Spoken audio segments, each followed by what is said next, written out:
Hello everyone, welcome to happy learning. I hope आप सब अच्छे होंगे।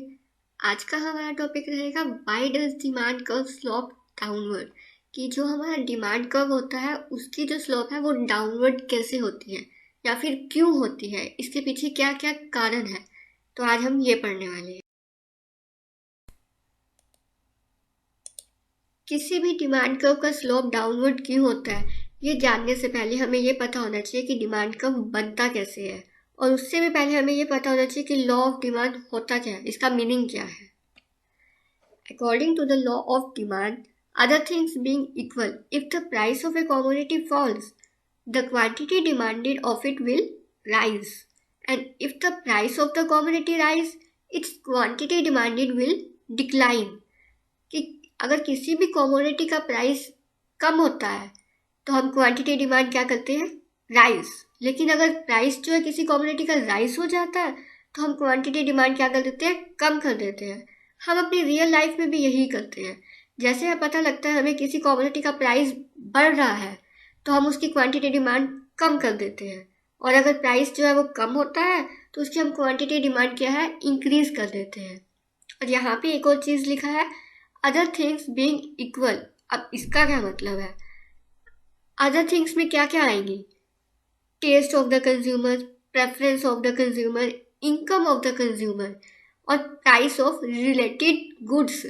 ये सब क्या है, सेम रहेंगे, इक्वल। इनमें कोई चेंजेस नहीं होगा, क्योंकि लॉ ऑफ डिमांड में हम सिर्फ दो ही चीज़ों के बीच में रिलेशन देखते हैं, वो होता है price of a commodity and quantity demanded. इन दोनों के बीच में ही रिलेशन देखा जाता है, और इन दोनों के बीच में कैसा रिलेशन है, इन्वर्स रिलेशन है between price and quantity demanded. Inverse कैसे है, अभी हमने देखा कि प्राइस बढ़ रहा है तो क्वांटिटी डिमांड कम हो रही है, तो हुआ ना इन्वर्स, एक चीज़ बढ़ रही है एक चीज़ कम हो रही है। और अदर थिंग्स रिमेनिंग सेम, इसको हम एक टर्म क्या बोलते हैं exact, that is called the citrus paribus. Citrus paribus का मतलब ही यही होता है कि और बाकी सब चीज़ें क्या रहेंगी, सेम रहेंगी, उनमें कोई चेंज नहीं होगा। अब लॉ ऑफ डिमांड में क्या हुआ, लॉ ऑफ डिमांड में हमने दो ही चीज़ों के बारे में पढ़ा कि प्राइस और डिमांड के बीच में क्या रिलेशन है, नेगेटिव रिलेशन है। और अगर हम ये कहते हैं कि अगर हमारा प्राइस कांस्टेंट रहे, प्राइस में कोई चेंज ना आए, तो हमारी डिमांड में कोई चेंज आएगा। यस, हमारे डिमांड में चेंज कैसे आएगा, जो हमने अभी लिखा था ना, अदर थिंग्स बीइंग इक्वल, तो इसका मतलब ये है कि हमारा उसकी वजह से चेंजेस आ रहे हैं। अगर उन सब की वजह से चेंजेस आ रहे हैं तो हमारा डिमांड कर्व जो है वो शिफ्ट हो जाएगा, डाउनवर्ड तो फिर भी जाएगा लेकिन जहाँ पे पहले था उससे शिफ्ट हो जाएगा। इसलिए लॉ ऑफ डिमांड में हम दो चीज़ों के बारे में ही कंसीडर करते हैं, प्राइस ऑफ ए कमोडिटी और क्वांटिटी डिमांडेड। अब इस लॉ ऑफ डिमांड को हम कैसे रिप्रेजेंट करते हैं, डिमांड शेड्यूल और डिमांड कर्व की हेल्प से, वो देखते हैं।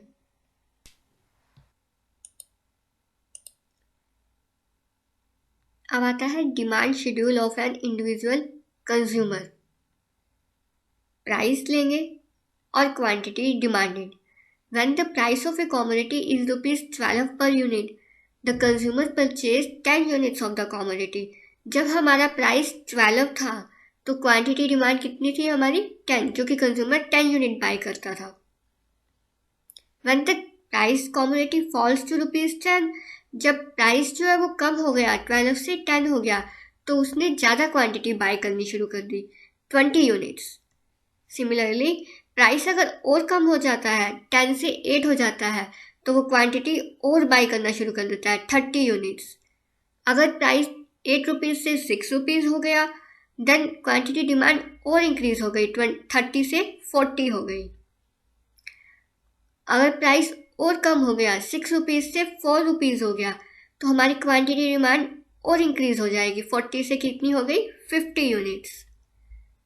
Similarly when the price further falls, जो प्राइस है वो कंटिन्यूसली कम होता रहेगा, तो हमारी क्वांटिटी डिमांड जो है वो राइज होती चली जाएगी, जैसे कि इस शेड्यूल में बताया गया है। प्राइस ₹2 तक पहुंचा तो हमारी क्वांटिटी डिमांड क्या है, कंटिन्यूसली इंक्रीज होती गई 60 यूनिट तक। ये प्राइस जैसे जैसे कम हो रहा है, क्वांटिटी डिमांड हमारी उतनी ही इंक्रीज होती चली जा रही है। ये था डिमांड शेड्यूल ऑफ ए एक इंडिविजुअल कंज्यूमर का क्या होता है।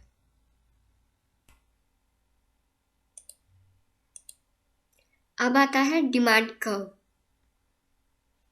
On x axis quantity demanded will be shown, on y axis price of the commodity will be shown.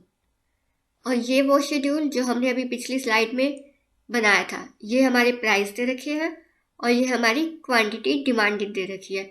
इसी को ही हम अब ग्राफ में रिप्रेजेंट करेंगे। By plotting 10 units of the commodity against price 12 we get a point, ये बनाया हमने। Next, by plotting 20 units of the commodity against price 10 we get another point, ये रहा वो पॉइंट। एक और पॉइंट बनाया हमने। इस शेड्यूल की हेल्प से हम ये बना रहे हैं, जैसे जैसे प्राइस कम हो रहा है, पहले 12 था, 10 हुआ, फिर 8 हुआ, तो हमें एक और पॉइंट मिला। अब हमारे पास प्राइस और कम हुआ 6 रुपीज़, तो हमारी क्वांटिटी इंक्रीज हो गई थी 40 यूनिट्स की, हमें एक और पॉइंट मिला। प्राइस फिर कम हुआ 4 रुपीज़, हमारी क्वांटिटी डिमांड 50 यूनिट्स हो गई थी, तो हमें एक और पॉइंट मिला। प्राइस हमारा 2 रुपीज़ हुआ, डिमांड हमारी 60 यूनिट्स हुई, तो हमें एक और पॉइंट मिला। Bye joining these various points we get a curve DD which is known as demand curve, ये रहा, इसको हम बोलते हैं डिमांड कर्व। अब डिमांड कर्व क्या हुआ, एक ग्राफिक रिप्रेजेंटेशन है क्वांटिटीज ऑफ गुड का, जो कि एक कंज्यूमर डिमांड करता है पॉसिबल वेरियस प्राइसेस पे इन ए गिवन पीरियड ऑफ टाइम। ये डिफरेंट डिफरेंट प्राइसेस दिख रहे हैं आपको कि प्राइस पहले 12 था, 10 हुआ, 8 हुआ, 6, 4, 2, जैसे जैसे ये कम हुआ प्राइस और क्वांटिटी डिमांड हमारा बढ़ता चला गया और हमारा डिमांड कर्व जो है वो स्लोप्स डाउनवर्ड की तरफ बनी। ये थी हमारी डिमांड कर्व।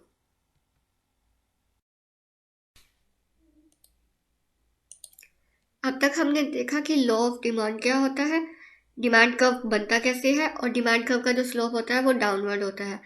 लेकिन वो क्यों होता है, इसके पीछे का रीज़न क्या है, वो हम देखते हैं। सबसे पहला रीज़न आता है income effect. When the price of a commodity falls, the consumer can buy more quantity of the commodity with his given income. मान लीजिए आपकी इनकम 100 रुपीज़ है और प्राइस क्या है 10 रुपीज़ किसी भी कमोडिटी का, तो आप कितनी क्वांटिटी बाय करेंगे 10 यूनिट। अगर प्राइस कम हो जाता है 10 से 8 रुपीज़ हो जाता है और आपकी इनकम 100 रुपीज़ ही है, तो आप मानकर चल रहे हैं कि आपने जितनी क्वांटिटी पहले बाय की थी ना उतनी ही अब करेंगे 10 यूनिट, तो आपके कितने स्पेंड हुए 80 रुपीज़ और जो 20 रुपीज़ है आपके बच गए। और वो बचे किस वजह से, क्योंकि प्राइस जो है वो आपका कम हुआ, पहले 10 रुपीज़ था फिर 8 रुपीज़ हो गया, इस वजह से आपकी जो है 20 रुपीज़ बच गए।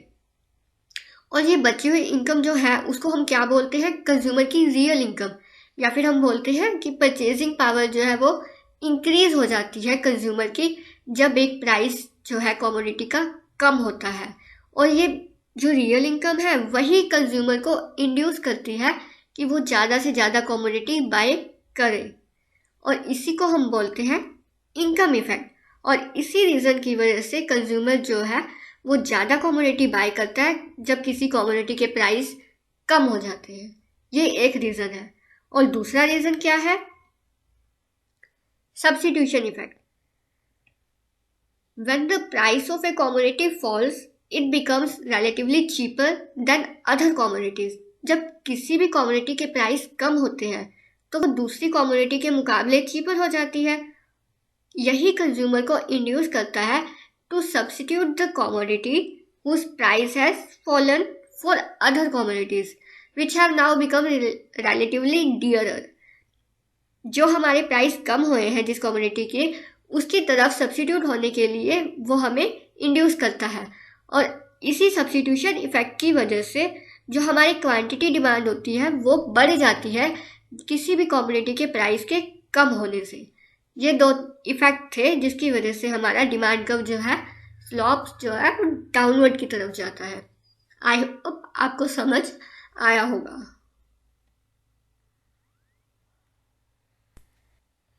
ये थी हमारी वीडियो लॉ ऑफ डिमांड के बारे में और डिमांड कर्व का स्लोप डाउनवर्ड क्यों होता है उसके बारे में। Thank you so much. अगर आपको ये वीडियो पसंद आई हो तो लाइक कीजिए, शेयर कीजिए और चैनल को सब्सक्राइब कीजिए। Bye bye, take care.